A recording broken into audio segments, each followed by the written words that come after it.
ভারত যার বন্ধু হয় তার শত্রুর কোনো প্রয়োজন নাই। নরেন্দ্র মোদী ইসরায়েলের পার্লামেন্ট নেসেটে একটি কথা বলেছিলেন, ইসরায়েলকে ফাদারল্যান্ড আর ইন্ডিয়াকে তিনি মাদারল্যান্ড হিসেবে আখ্যায়িত করেছিলেন। যদিও তিনি সেটা ইহুদি বংশ ভারতীয় বংশোদ্ভূত যে ইহুদি যারা আছে তাদের উদ্দেশ্যে বলেছিলেন, কিন্তু আপনাদের বুঝতে হবে ভারতীয় হিন্দুত্ববাদী ওরা দেখবেন নেককারজনকভাবে ইহুদিদেরকে সমর্থন করে এবং ইহুদিদের যে ইহুদি রাষ্ট্র যে আপনার ইসরায়েল তাকে কটাক্ষ করে মার্কিন ভাইস প্রেসিডেন্ট জেডি ভেন্স একটা কথা বলেছিল যে আমেরিকা ব্যতীত ইসরায়েলের আর কোনো শক্তিশালী বন্ধু নাই। তখন এই নেতানিয়াহু বলেছিল যে আমেরিকা ছাড়াও তাদের শক্তিশালী একটি ভারত নামের ছোট রাষ্ট্র আছে। যদিও ইহুদি এই নেতানিয়াহু সে কটাক্ষ করে কথাটা বলেছিল, কিন্তু এটার কিন্তু একটা সুদূর প্রসারী একটা বিষয় আছে। অর্থাৎ ইহুদি এবং এই যে মুশরিক যারা এরা এই বাংলাদেশের শত্রু, এই বাংলাদেশের মুসলমানদের শত্রু, এটা আমাদেরকে বুঝতে হবে। অর্থাৎ বাংলাদেশের জনগণের স্বার্থের ইস্যুতে, বাংলাদেশের স্বার্থের ইস্যুতে ইসরায়েল এবং ইন্ডিয়া আমাদের অন্যতম ঘোরতর শত্রু। এমত অবস্থায় কিভাবে পারে ডিপি ওয়ার্ল্ডের মতো একটি বহুজাতিক কোম্পানি এদের হাতে এই যে আমাদের এই বন্দর তুলে দেওয়া হচ্ছে? আপনারা বলতে পারেন ডিপি ওয়ার্ল্ডের সাথে এখানে ইহুদি এবং এখানে হিন্দুত্ববাদীদের কি সম্পর্ক? আপনাদেরকে বুঝতে হবে আব্রাহাম অ্যাকর্ড নামে একটি চুক্তি হয়েছিল, যেটার মাধ্যমে সংযুক্ত আরব আমিরাত, ইসরায়েল ওদের একটি কিন্তু তাদের একটা স্ট্রং একটি লিয়াজ মেইনটেইন করে যাচ্ছে।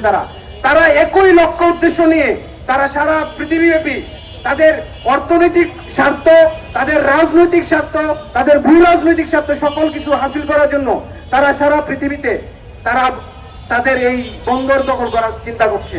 এমত অবস্থায় ভূ রাজনৈতিক চিন্তার দিক থেকে যদি বিবেচনা করি, বাংলাদেশ হচ্ছে বর্তমান ভূ রাজনীতির একটা অন্যতম কেন্দ্রবিন্দুতে অবস্থান করছে। সারা পৃথিবীর এই রাজনীতির বর্তমান ভূ রাজনীতির আমি যদি বলা হয় যে চট্টগ্রাম বন্দর বা চট্টগ্রাম বা বাংলাদেশ হচ্ছে ভূ রাজনীতির তুলনায় সে রাজার মুকুটের নেই। অর্থাৎ বাংলাদেশের এই বন্দর যদি তারা দখল নিতে পারে তাতে আলটিমেটলি দেখাচ্ছে বাংলাদেশের যে হৃৎপিণ্ড, আপনি হৃৎপিণ্ড ওই শত্রু দেশের হাতে তুলে দিচ্ছেন এবং হৃৎপিণ্ড শত্রু দেশের হাতে তুলে দেওয়ার মাধ্যমে আপনি বলছেন যে আপনাদের এখানে রিজিওনাল হাব বানাবেন, আপনি বলতেছেন এখানে আমাদের অর্থনীতি আরো শক্তিশালী হবে, আপনারা বলতেছেন যে এখানে আমাদের অনেক চাঁদাবাজি হয়, দুর্নীতি হয়। চাঁদাবাজি দুর্নীতি এগুলো তো রোধ করতে হবে, কিন্তু ইতিমধ্যে চট্টগ্রাম বন্দর আমাদের একটি লাভজনক প্রজেক্ট। বিগত অর্থ বছরের তুলনায় এই অর্থ বছর আপনার যে গেল অর্থ বছর আর কি, সেই অর্থ বছরে প্রায় 1700 কোটি টাকা লাভ করেছে।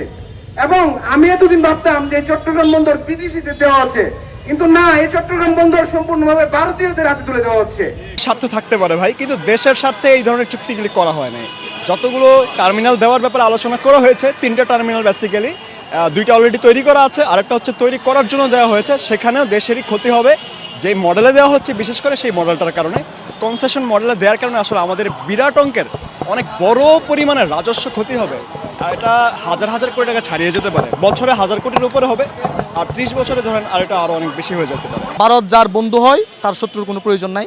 সুতরাং এই ভারতকে যে বাংলাদেশের যে মেইন বন্দর, এই বন্দরকে তুলে দেওয়ার আসলে কোনো মানে হয় না।